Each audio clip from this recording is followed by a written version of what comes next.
मैं धर्मवीर मिश्रा आपके बीच में आया हूँ और BPCL का तहे दिल से धन्यवाद करना चाहूँगा जिन्होंने हमें यहाँ पे मौका दिया नुक्कड़ नाटक के लिए। तो नाटक की शुरुआत भैया कौन कर रहा है? यमराज और चित्रगुप्त। कौन कर रहा है? यमराज और चित्रगुप्त। यमराज आ जाएगा, डरना मत, अपने स्टाफ का ही है, अभी तो स्टाफ का बना दिया, स्टाफ आपके बीच में आ रहा है। अरे दीवानो, मुझे पहचाना? कहाँ से आया? मैं हूँ कौन? मैं हूँ यम, यम, यम, हम है यम, नहीं किसी से कम, हम है यम, हम नहीं, हम है यम, नहीं किसी से कम। अरे चित्रगुप्त, अरे क्या बताओ, नौकरी हमारे यहाँ करता है, जाता कहीं और है। अरे अरे भैया देखा क्या चित्रगुप्त को? नहीं देखा। चित्रगुप्त, अरे महाराज आश्रम है, आपने बुलाया और बंदा हाजिर है। कहाँ थे? अरे महाराज, मैं आपकी बीवी के लिए बिंदी लिपस्टिक लेने गया था। क्या? हाँ? मतलब हमारी बीवी के पास काम करता है कि हमारे पास? अरे महाराज, काम तो मैं आप ही के पास करता हूँ। तो ये बताओ कि आपके भाई खाते में कितनी डिमांड ऊपर आई? अरे महाराज, डिमांड की मत पूछो, पृथ्वी लोक पे तो आजकल इतनी मौतें हो रही है जिनका कोई जवाब ही नहीं है मेरे पास। मौतें हो रही है? हाँ महाराज, क्या बहुत हो रही है मौतें? किस लिए हो रही है मौतें? इसके लिए उदाहरण दो, कोई दो आत्माएं आई हैं क्या? हाँ महाराज, कहो तो नाम आत्माओं को बुलाओ अपने पास। बुलाओ बुलाओ बुलाओ। पहली आत्मा हाजिर हो। जी महाराज। लो महाराज, आ गई आत्मा। जी महाराज, कैसे मरी? महाराज वो ना, मैं पृथ्वी लोक पर ना बहुत गंदगी मचाती थी। हाँ। बहुत उत्पात मचाती थी। जो भी मैं खाती थी ना, उसको वहीं पर फेंक दिया करती थी। तो फिर गंदगी मैं यहाँ पर आ गई ना। गंदगी से हमारे पास आ। एक काम करो, इसको चलते हुए तेल में कर डुबो के फ्राई करके ऊपर लटका देते हैं। हाँ महाराज, ये बहुत सही कहा, क्योंकि गंदगी फैलाती थी। चलो यहाँ से, अभी तुम्हें आग में चलते हैं महाराज। हाँ। ऐसी आत्मा और भी है जो इन गंदगियों के कारण नहीं आई है, कहो तो बुलाऊं? बुलाओ। दूसरा आत्मा हाजिर हो। महाराज की जय हो। जय हो। इधर आओ, इधर आओ। तुम कैसे मरे? मैं आंख बंद किया महाराज, वापस आंख खुला तो याद था। अरे बताओ, मरे कैसे? मरा तो गंदगी से। वो क्या था ना महाराज, मैं बहुत सारा गंदगी फैलाता था और दारू वारू को पी लेता था और पी के बोतल इधर उधर फेंक देता था।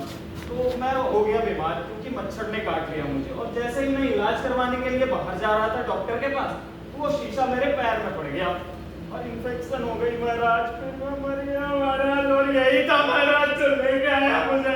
एक काम करो, इस बीमारी को बीमारी के तरीके से टलो और फिर टलो और मुर्गा बना के इसे बेचो।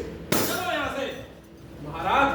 ऐसे तो बहुत सारी बीमारियां हमारे पास आ रही है, और ये है क्या समस्या आप जानते हैं? ये तो तुम लोगों से जानते हैं क्या है समस्या? ये क्या है समस्या? जानते हैं क्या सर? महाराज, इनमें से किसी को नहीं पता। इसके लिए हमें पृथ्वी लोक पे जाना पड़ेगा। तो एक काम करो, हमारे फेमस भैंसे को बाहर निकालो। अरे महाराज, आप इस सदी में किस भैंसे की बात कर रहे हो? मैंने बुलेट लेके आया हूँ 30-50। चले चले। पॉलिश भी करवा लिए और वॉशिंग भी करवा लिए। बैठो आप। हम चलेंगे, अरे चलेंगे। महाराज, आप गिर जाओगे, आप पीछे बैठो। यमराज कौन है? तो महाराज, आप हमारी सुनते नहीं है।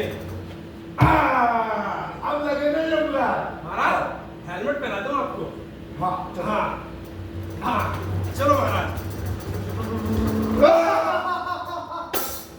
अरे यमराज, आज मैं तुम्हारा हाथ। यमराज, तुम बहुत कहते हो ना कि यम है हम है यम। यमराज, तुम जैसे यम का आज निकालूंगा मैं तुम। अरे ये कौन आ गया? तू कैसे निकाल देगा तुम? जानता नहीं हमारे महाराज को? अरे मैं जानता मैं कैसे हूँ। क्या हो तुम? सर पहले यमराज बोले, हम हैं नहीं कहते इसी तुम्हारी हमारा नाम। सुन, ये कौन है? महाराज ये दानव है। कौन सा दानव? कूड़ा दानव। महाराज को लगता है मेरे बारे में अच्छे से मालूम नहीं। मैं लोगों का सबसे अच्छा मित्र हूँ। ऐसे लोग जो मुझे अच्छे तरीके से अपने आसपास में रखते हैं, उनकी आयु में थोड़ा तो कम करता ही हूँ, और साथ ही साथ उनको मैं जल्द ही यमराज के पास पहुंचाने का काम करता हूँ। और अगर आपके पास से पहुंचाने का काम करता हूँ यमराज, तो मैं आपका भी मित्र हुआ। अरे तू क्या सोचता है हम तेरे मित्र बन जाएंगे? हमारे महाराज को तू जानता नहीं है। तुझे ना हमारे महाराज क्या करोगे बता दो। हम ये भाई अरे महाराज बहुत शक्तिशाली है, हम इसे खत्म कर सकते हैं महाराज। खत्म कर सकते हैं। हाँ बताओ महाराज क्या करो जाए इससे? इसे धरती में गाड़ देंगे। हाँ तुझे धरती में गाड़ देंगे। लो यमराज चाहे तो दोस्ती करने के लिए यमराज को मुझसे दुश्मनी करने को पड़े, कोई बात नहीं। तुम मुझे धरती में अगर समाते हो, मैं पूरा धरती को बंजर कर दूंगा। न फसल होगी, न लोग अनाज उठा पाएंगे, और लोग ऐसे ही तड़प तड़प के मरेंगे। अरे महाराज छोड़ो ना, हम डरते नहीं है तुझसे। हम तुझे ना आग में जला देंगे। हाँ आग में जलाओगे मुझे। कभी सिनेमा का नाम सुना है? कभी अस्थमा का नाम सुना है? नहीं। कभी टीवी का नाम सुने हो? कभी कैंसर का नाम सुने हो? नहीं सुने? हमें जलाने से ही फैलता है, और जब मुझे जलाओगे तो मैं इस वातावरण में ना घुटन पैदा करूंगा, और जब घुटन पैदा करूंगा तो और लोगों को मौत के और जानते हो तड़प तड़प के लोग मरेंगे, तड़प तड़प के लोग मरेंगे। कोई बात नहीं। तो कहने से समुद्र में डूबो में मारेंगे। पानी में डुबो देंगे तुझको, पानी में डुबो देंगे, तब तक तू खत्म होगा। हाँ महाराज। महाराज, मेरा तो एक साइकिल है क्या? मुझे समुद्र में अगर डुबाओगे तुम, तो समुद्र में जितने जीव रहते हैं महाराज, उनके पेट में जाऊंगा और उन्हें मार डालूंगा। और तुम तो जानते हैं यमराज, ये समुद्र जो है पृथ्वी का कितना बड़ा हिस्सा है। अगर वहां दहशत फैलेगी तो ये पृथ्वी पर भी दहशत फैलेगी, और मैं चारों तरफ अपना ये सल्तनत कायम करूंगा। अरे प्रभु, फिर तो आप तो बहुत बड़े शक्तिशाली हैं। आप ये बताओ दानव जी, क्या आप किस तरीके से पृथ्वी लोक पे खत्म होंगे? ये देखो, ये चित्रगुप्त के बारे में मैंने सोचा था कि बहुत ही चालाक है। आज मैं समझ मिलेगा कि कितना चालाक है। मतलब मेरा ही मौत मुझसे ही पूछना है। अगर मेरे मौत के बारे में अगर तुम्हें बता दूं, ये गोपनीय बात तुम्हें बता भी दूं, तो क्या ये लोग इसका पालन करेंगे? करेंगे। और वो भी हमारे तरीके से। कैसे महाराज? कूड़े को अलग अलग करके डस्टबिन में डालेंगे कि डालेंगे? ये मैंने तो पता है। हम बता रहे हैं ना, सुन।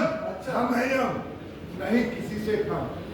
गीले कूड़े को अलग करके डस्टबिन में, सूखे कूड़े को अलग डस्टबिन में, और जो खतरनाक कूड़ा है उसे अलग डस्टबिन में डालेंगे।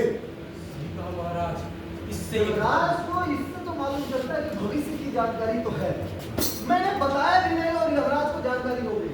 लेकिन इन कुछ मानकों को कौन बताए? इनके सामने 10 बार ही बता दो कि स्वच्छता के ऊपर ध्यान रखना है, अलग अलग तरीके से सबको अलग अलग तरीके से रखना है। अभी मैंने देखा बाहर कचरे को लेकर के आए और बाहर ही फेंक दिए, तो बताओ ऐसे काम चलेगा? तो आप बता दो दानव जी कि ना किस कूड़े को किस डस्टबिन में डालना है और कैसे कैसे ये सेफ रहेंगे। क्यों भैया? देखिए, आप सभी लोग जानकार हैं, बुद्धिजीवी हैं, आप सभी लोगों को इसके बारे में अच्छे तरीके से जानकारी है। लेकिन मैं आपको बता देना चाहता हूँ कि अपने अस्त व्यस्त की जिंदगी में कभी कभी हम ही लोग क्या करते हैं, कूड़े को डस्टबिन में न डाल करके या कूड़े वाले गाड़ी में नहीं डाल करके अपने किनारे में कहीं पे छोड़ आते हैं, और वहाँ से कोई बच्चा खेलते खेलते एक किक मारता है, वो नाली में चला जाता है, और वहाँ से नाली जाम होता है। और महाराज ये तो पता है, ये तो पता है। डस्टबिन के बारे में बताओ। 3 तरीके का डस्टबिन होता है, एक हरे रंग का डस्टबिन, एक नीले रंग का डस्टबिन और एक काले रंग का डस्टबिन। अगर काले रंग का डस्टबिन आपके घर में नहीं है तो उसका भी उपाय मैं बताऊंगा। हरे रंग के डस्टबिन में सबसे पहले गीला कूड़ा को रखना है। गीला कूड़ा अर्थात जो हम लोग घर में खाना वगैरह बनाते हैं तो उसमें जो पदार्थ जो बच जाता है, जैसे केले के छिलके हो गए, आलू के छिलके हो गए और तरह तरह के भांति की चीज, सूखे कूड़े वो जैसे हम लोग जो रद्दी अखबार पढ़ते हैं, जो हमारा पुराना जूता जो हो जाता है, ये सारे सूखे कूड़े ही है। और जो खतरनाक कूड़े की बात कर ले तो खतरनाक कूड़े जो हम लोग को इंजेक्शन लगता है, उस इंजेक्शन का नीडल, जो हम लोग ब्लेड से जो स्टेरिंग करते हैं उसका ब्लेड, और तो जो घर में कांच की बोतलें कभी फूट जाती है तो उन्हें हम लोग क्या करते हैं, एक जगह जमा करके सूखे कूड़े में ही या गीले कूड़े में ही मिला करके डस्टबिन में फेंक देते हैं। ये हमें नहीं करना है, हमें एक रैपर लेना है, यानी एक कागज, उसमें क्या करना है, जमा करना है और उसमें फिर जाकर के सफाई कर्मचारी को देना है, कहना है कि इसमें हजार्डस, इससे आपको हानि हो सकती है, इसको मैंने अलग किया है। तो इस तरीके से हम लोग सफाई कर्मचारी अंकल का भी हेल्प करेंगे और साथ ही साथ अपने वातावरण को हेल्प करेंगे। तो देर न करते हुए तो भैया आपने समझा ना, क्योंकि हम सोचते हैं कि क्या है यार, कौन समय लगाएगा, एक पूरे में देर दे देते हैं, दिमाग तेरा। पर ये भूल जाते हैं जो सफाई कर्मचारी होता है वो किसी का भाई होगा, किसी का पिताजी होगा और किसी का बेटा होगा, उसका भी परिवार इंतजार कर रहा होगा। इसलिए 4 ग्रुप बने और चलते हैं अगले 3 में। तो क्या कहते हैं, तो छोटी बातों पे विचार होना चाहिए, छोटी बातों पे विचार होना चाहिए, सबको जिंदगी से प्यार होना चाहिए, सबको जिंदगी से प्यार होना चाहिए, सबको कभी को समझना चाहिए, सबको कभी को समझना चाहिए, बिना जानकारी के सब परेशान है, बिना जानकारी के सब परेशान है। तो भैया सीन की शुरुआत कौन कर रहा है? मियां बीवी।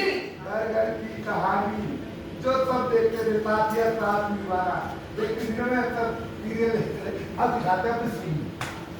अरे ओ शांति, अरे शांति, अरे कहाँ रह गई है शांति? भी है ना, हमारी बात नहीं सुनती। अरे कहाँ रह गई? अरे क्या हो गया?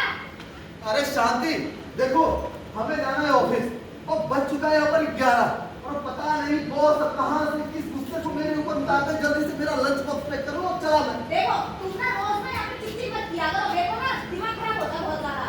इसका नाम पता नहीं किसने रखा है शांति, ये मचाते रहती है शांति। हाँ जैसे तुम्हारा नाम है किशोर और मचाते रहते हो शोर हमेशा। अरे शांति, मैं ये कह रहा था, बताओ लंच बॉक्स पैक करो और तुम्हें चला जाओ काम देखो करो। लंच बॉक्स तुम्हें मिल जाएगा, लेकिन उससे पहले तुम्हें मेरा एक छोटा सा काम करना पड़ेगा। छोटा सा काम कर रहे, हाँ फिर से बोलेगी झुमका चाहिए और पायल चाहिए, कंगन का यही सब चाहिए ना। अरे ये सब नहीं है, बहुत ही मामूली सा काम है। मामूली सा काम है, इनका मामूली सा काम भी 2-4 हज़ार रुपये का होता ही है। हाँ रुको, बताओ। मैं हाँ लेकर आती हूँ। ये देखो, अच्छा है ना? जी ये अच्छा है। हाँ ये बहुत अच्छा लग गया ना? हाँ। तो इसको ना बाहर जाना और कोई रोड वगैरह या फिर कोई नाली वगैरह मिलेगी ना, वहाँ पे ना फेंक देना। तुम भाग्यवान, आज गाड़ी तो आई थी, बोल रहा था गाड़ी वाला आया, घर से कचरा निकल, तुम घर में देखो मैं उठी थी लेट और गाड़ी निकल गई है और मेरा मन है कि मैं बाहर जाऊँ इसको लेकर अच्छे से सज धज कर सब फेंक दूँ। तो तुम जा रहे हो तो तुम भी फेंक देना। मतलब तुम्हारा क्या कहना है कि ये सूट पहनकर, ये टाई पहनकर मैं बाहर जाऊँ? देखो मुझसे ना बकवास मत किया करो, जो काम दिया ना उसे शांति से कर्म करो। शांति से तो सही हाँ। है, नाम ही शांति करना जाओ पड़ेगा, जल्दी। करना पड़ेगा। अरे भाई कोई हमारा विनोद की तो ना देख रहे, कोई तो देख ना ले, यहाँ से कोई नहीं देख रहा, यहीं से देखता हूँ। 1 2 और 3। तुम क्या करता है भाई? हैं? क्या करता हमारे है? ऊपर तुम कूड़ा गिरता है। अरे मैं कूड़ा नहीं, उधर गिरा, तू बीच में आया तो तेरे ऊपर पड़ा। हम तुमको कूड़ा वाला लगता है? हाँ? वो हमको कूड़ा बोलता है। हम चांद जैसा मुकड़ा लेके हमको माँ ने बोला जन्म दिया, अब तू हमको कूड़ा बोलता है। ए चांद सा मुखड़ा, ए तू तो आवाज की रात लग रहा है रे। अरे, तू हमको गाली दिया, तू हमको गाली दिया। हमारे माँ ने हमको सुंदर बताया, तुमने हमको गाली दिया। अरे हम तुमको यही मारेगा। अरे मारकर, अरे तुम हटिए बीच से। अरे अरे अरे हम हैं भारत के जिम्मेदार नागरिक। आप जिम्मेदार नागरिक हैं। हाँ, क्या किया आपके आप नाम? बताइए मेरे ऊपर इन्होंने कूड़ा क्यों फेंका? आपका नाम क्या है? मेरा नाम है मुत्तु अय्यर स्वामी। मुत्तु सब, अरे नाम तो सही लिखवाते। अरे भैया, हमारी माँ ने रखा है, बड़े प्यार से रखा है। और भाई साहब हाँ। आप ही बताओ, यहाँ लोग कूड़ा फेंकते हैं इस वाले कोने में, अरे मैं कूड़ा अगर इस निशाने पर लगा के फेंक रहा, ये बीच में आ गया तो अगर इसमें पड़ गई तो मेरी क्या गलती है? देखिए आप जहाँ आप बोलिए बोलेंगे, सुनो, ये बोलो, इन्होंने अच्छा काम किया, ये जो कूड़ा बाहर फेंका, ये अच्छा काम किया क्या? क्या करना चाहिए इन्हें? डस्टबिन गाड़ी आती है, गाड़ी में डाले, डस्टबिन में डाले, पर इन्होंने नहीं किया। भैया आप लोग भूल जाते हैं कि ना कूड़े को हम कहते हैं कि भाई मैं मुस्लिम हूँ, मैं हिंदू, ठीक है, मुसलमान भाई कह रहा तब साफ सफाई होती भी रखते हैं, और हिंदू भाई के साफ सफाई की मान कहते हैं, पर भूल जाते हैं हम जो बच्चे वो जानवर है क्या पहनते हैं, पर हम इंसान जानवर बनते जा रहे हैं, जानवर से भी गए गुजरे बनते जा रहे हैं, क्योंकि हम यहाँ खाते हैं वही गंदगी करते हैं, यहाँ रहते हैं वही गंदगी करते हैं। इस गंदगी से बहुत ज्यादा दिक्कतें होती हैं। ये गंदगी बरसात के टाइम पे पानी नालियों में चली जाती है और नाली ब्लॉकेज हो जाती है, उससे डेंगू के मच्छर फरकते हैं, वो काटते हैं, तो डेंगू की बिल्ली जो है वहाँ पे बीमार होते हैं। सही बात है सर? क्यों? एक छोटी गलती नाकसूर बन जाती है और वो हमारे परिवार को डिस्टर्ब कर देती है। अगर एक परिवार के कोई शख्स को बीमारी हो और उसे कुछ ना कुछ बीमारी डेंगू हो, पूरा परिवार डिस्टर्ब होता है, वो जॉब पे टाइम पे नहीं जा पाता, पैसा खर्चा होता है, सब कुछ होता है, बस हम भूल जाते हैं। जैसे ये मैंने सोच लिया, मैम आप लोगों के लिए है, सॉरी मैं बात पकड़ लेता क्योंकि हम आप लोगों के लिए, तो हम लोगों को स्वच्छता का ध्यान देना होगा, क्योंकि स्वच्छता ही सब कुछ है। स्वच्छ रहेंगे स्वस्थ रहेंगे। माननीय प्रधानमंत्री ने बोला स्वच्छता के लिए आगे बढ़ो, काफी एनजीओ बीपीसीएल आपकी है वो बढ़ रही है, पर ये जब कामयाब होगा तो भारत पहली ध्यान देगा स्वस्थ रहना है, स्वच्छ रहना है। अगर आप सोचोगे स्वस्थ तो है भाई, डॉक्टर भी कहेगा कि यहाँ पे जख्म है, यहाँ पे साफ सफाई रखना है, चलिए ठीक होगी। वैसे ही आप लोग सोचोगे ना कि मेरा घर साफ है, बहुत है, नहीं, हमारा